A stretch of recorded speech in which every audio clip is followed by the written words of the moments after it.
Cooking in my kitchen has become the glue that has kept our family strong throughout the years. These aren't my words, these are the words of Kris Jenner. This is In the Kitchen with Kris. We're actually gonna make Nicole's chicken nachos.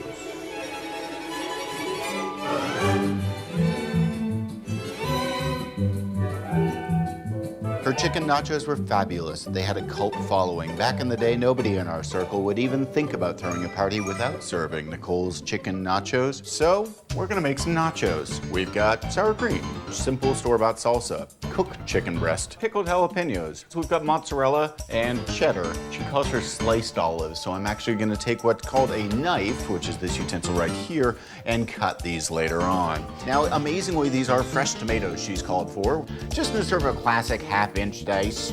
I'm thinking that's what she's going for. She doesn't really define what dice is. Cilantro, which is optional in this recipe because I think she's probably got a number of kids that begin with the letter K who don't like cilantro.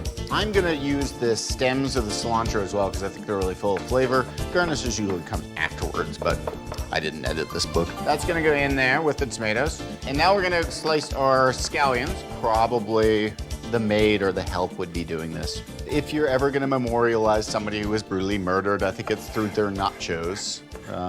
So it's a good way to remember friends and family. She's got a very interesting system on this. She's layering chips, then she's cheesing, and then she's going in the oven, then they're coming out halfway. It's kind of a brilliant breakthrough in nacho technology. Then we are going to, in the meantime, slice our olives, and the other glove is in the driveway. We're gonna put our olives into there and hold them for the next step of Operation Nacho. Our initial melt of our cheese is happening. We're close. Okay, we're gonna shred our chicken. So just sort of tearing it off. I'm kind of reading into her shredding method. I think this is how she would do it. Oh, yeah. Oh, we've nailed it.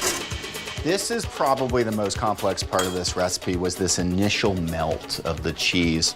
We're gonna go through and intermingle our seasoned tomatoes. They've got a little cilantro and a little bit of scallion. And then we're gonna get through with North's favorite pickled jalapenos and then black olives. Some of our chicken intermingled in there. This is the most assimilated melting pot version of nachos really that's ever been created. Those Mexican cheeses.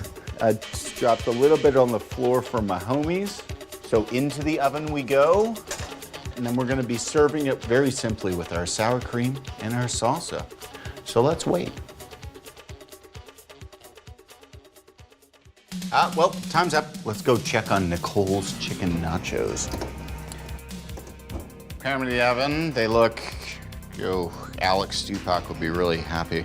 It's not high cooking. It's not extremely lowbrow cooking. It's really not even cooking. I'm not sure if memories should live just in chicken nachos, because this is relatively non-memorable. Okay, well, I'm Hugh Acheson. I'm gonna go find my other glove.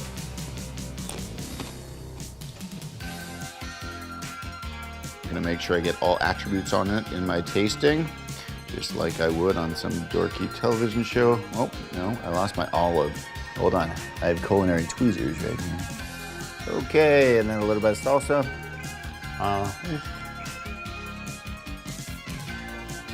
It's food